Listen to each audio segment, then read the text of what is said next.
good morning. Good afternoon. Welcome to the Indie Boomer Show. I'm Mary Pat McKee, and today my guest is Brenda Johnson, and she is one of our writers that writes the Boomers at Work column.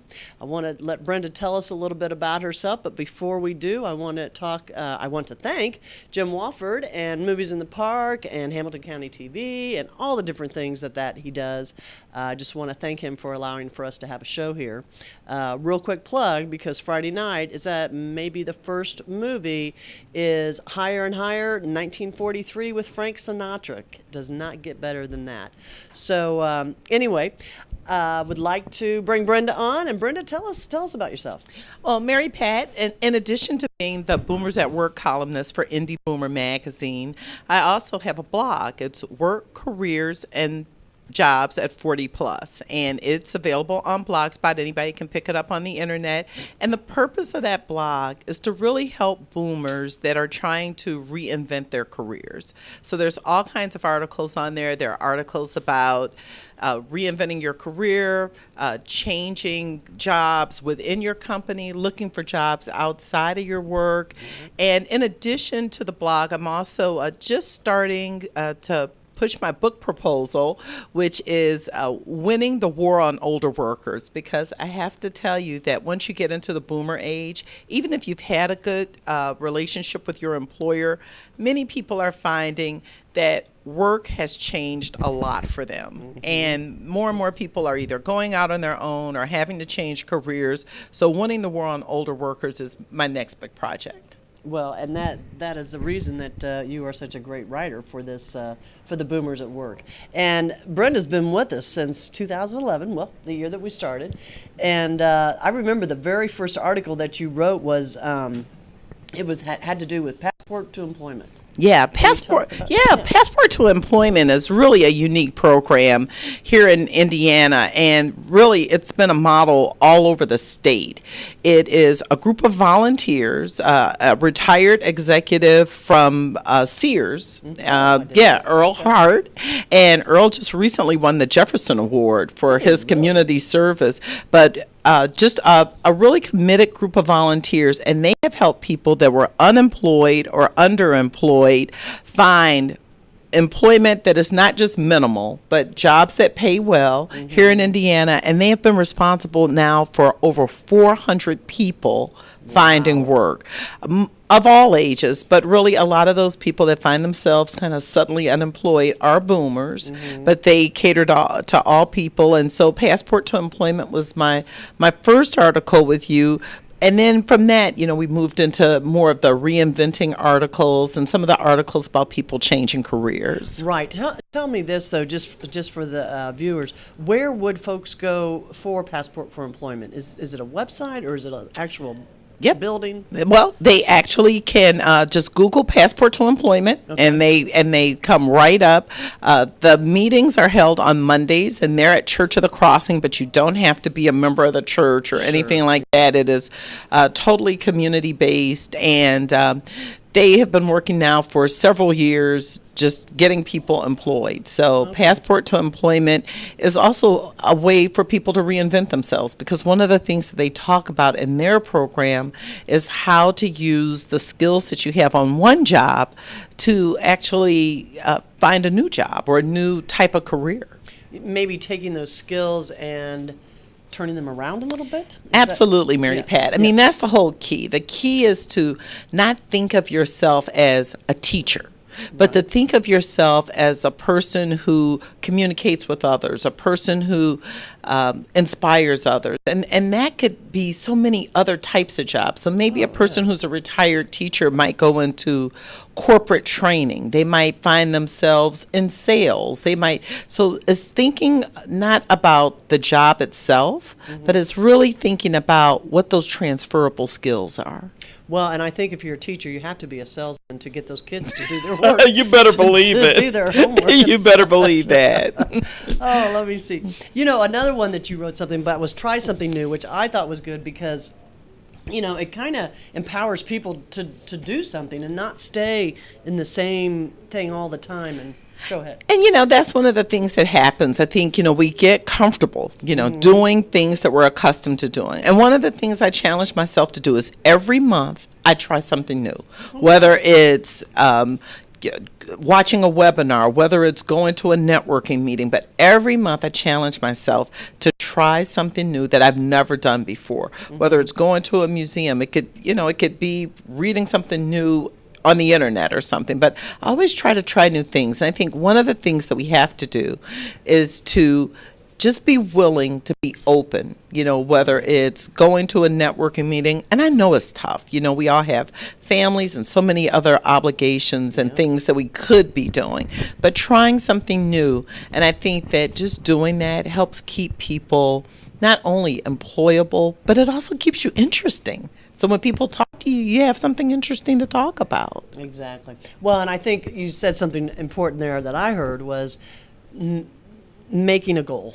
Yep. And setting it down and saying, this month I'm going to do something different, and and just holding yourself accountable. Right. Is really what. And I think one of the things that some people find themselves suddenly unemployed, but you've got to do this while you're still working. While you're working, it's not enough anymore once you become a boomer, right, to just go to work. And I know this is tough. Like I said, it's you've got a family, you've got a house to keep up, you've got all these other obligations. But when you're working, while you still have your career going, you've got to have a goal to continue to network. Yes. Because if you find yourself unemployed or retired and trying to get back into work, it's usually through people when you're a boomer. It's not just filling out an application online. I mean, I meet people who have filled out, hundreds of applications online, and then they come to me either on the blog or at a seminar or something, and they'll say, I filled out over 100 applications online. None of these companies got back to me. And some of the things they don't realize, which we have talked about in Indie Boomer and also on the blog, is that a lot of these search engines that they're filling these jobs out on, right, don't even connect with the companies that are there. What, they already scrub them before they get them to the companies? Absolutely. Well, or they don't have contracts with the company, so the companies can't even open up all these applications that people put on. So maybe you filled out 100 online applications, maybe 4 of them actually reach. So one of the pieces of advice I give people that are looking for work is to always apply on the company website. That's good advice. Yeah. That's good advice. Yeah. And, the old saying is, it's not what you know, it's who you know. Absolutely. And like I said, and as a boomer, it's more and more important. It really is who you know, because, for any job, especially back in the recession in 2008, 2009, it just let up a few years ago. Right. I will tell you that for every job, statistics were showing that they were getting 500 resumes for just one opening. And that's here in central Indiana. So to make sure you stand out, you need to have someone in that company asking that recruiter to pull your resume out. Right. Yeah. Oh my goodness, that's a lot of people doing that. I know. Well, Brenda, we're going to take a little break here shortly, but when we come back, I'd like to, a couple things. We're going to talk about the July issue that comes out. Great. About the about the second week of July and what you're going to write about on that time. Okay. And then I'd like to talk some more about the reinventing as well. Sounds great, Mary Pat. We'll talk. All back. right. We'll be back here in just a few minutes. All Thanks right, so much. Looking forward to it.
save? Paid to Save is a cool new way to save big right now at merchants without paying anything up front. By now, you've probably seen daily deal sites and are wondering, how is Paid to Save different? With Paid to Save, you can reserve a deal without buying anything up front. You can redeem your deal right now, and you'll save 50%, 80%, or even 100%. Here's how it works. Simply launch our iPhone or Android app to find a great deal. Lock it in to reserve it just for you. And check in before the deal ends to redeem it and save big. That's it. Just incredible deals right now. And what makes Paid to Save even better is that merchants love it too. Since they can control the amount, the number available, and timing of the deals, they are happy to serve you when you come through their door. So grab the Paid to Save app from the Android Market or App Store and start saving big and exploring the world around you. Is Paid to Save?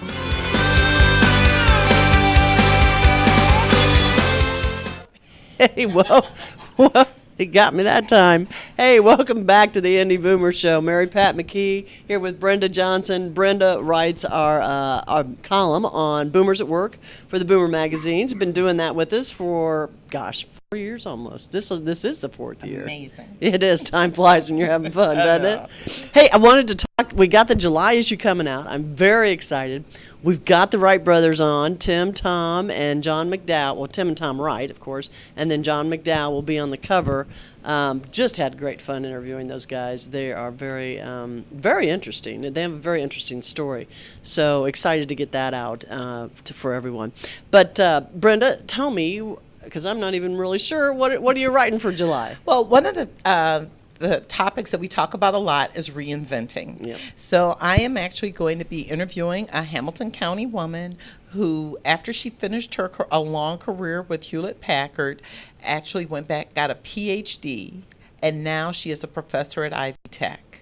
And in addition to that, she does lots of volunteer work. I don't know where she finds the hours in a day, but just very inspirational. And I think it brings us back to one of the key things that I really try to get through the Boomer at Work column, and that is that it's never too late to follow your dream. Wow, yeah, that's And right. so just the fact that I think she has 4 or 5 children. They're adults now, but, a really busy career. Her husband is a pastor in Indianapolis, and like I said, they're Noblesville residents.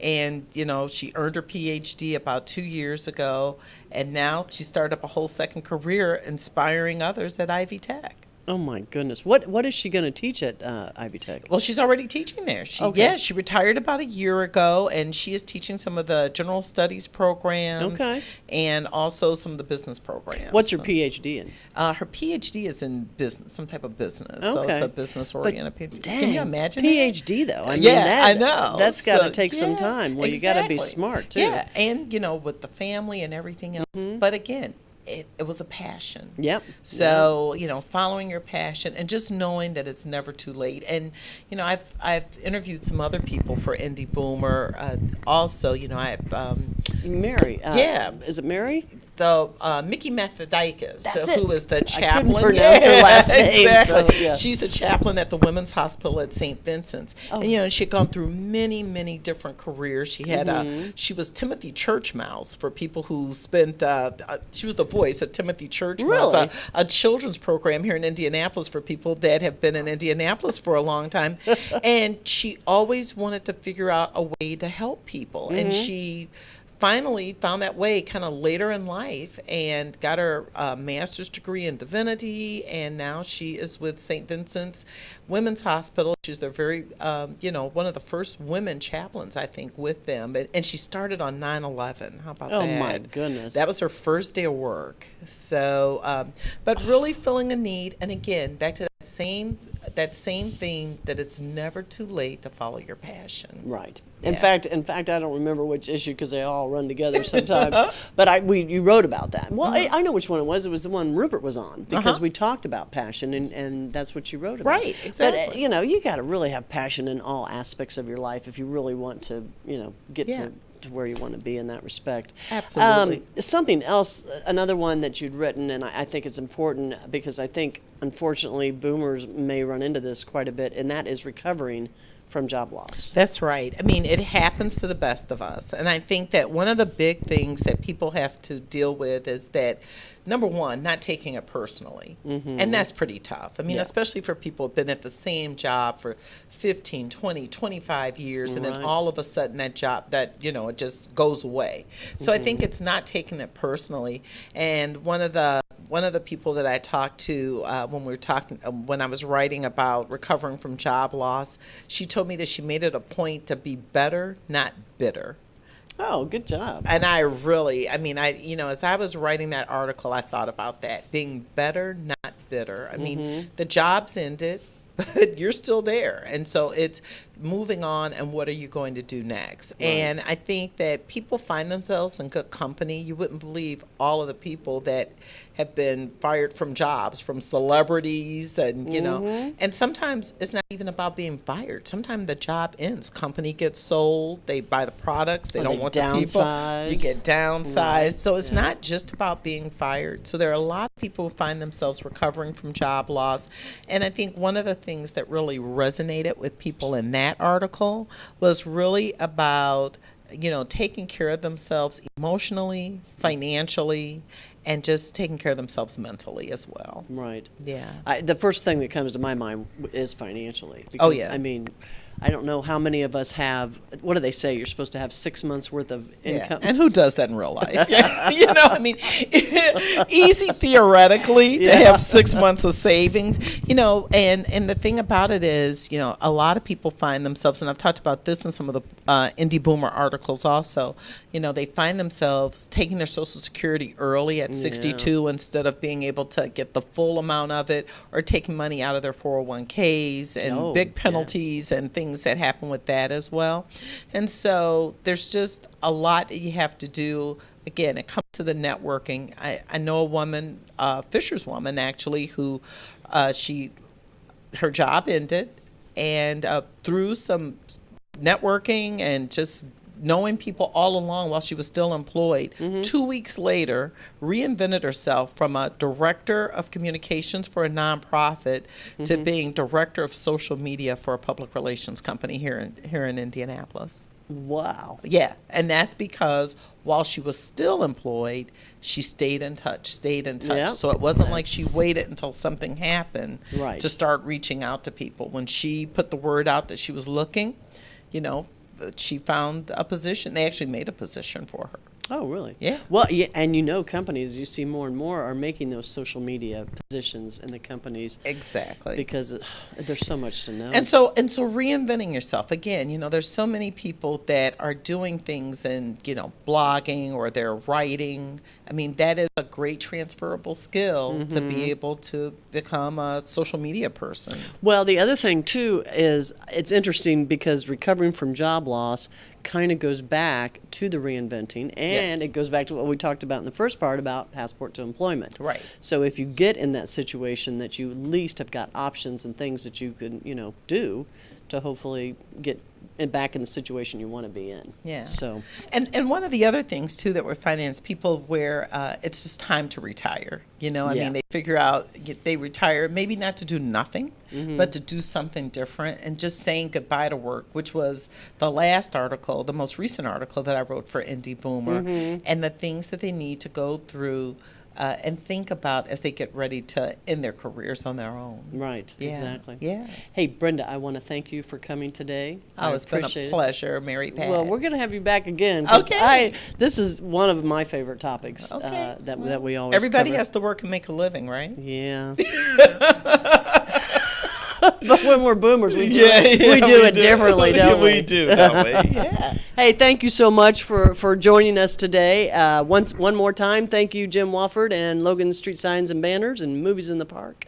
And we will see you in 2 weeks from today. Bye-bye.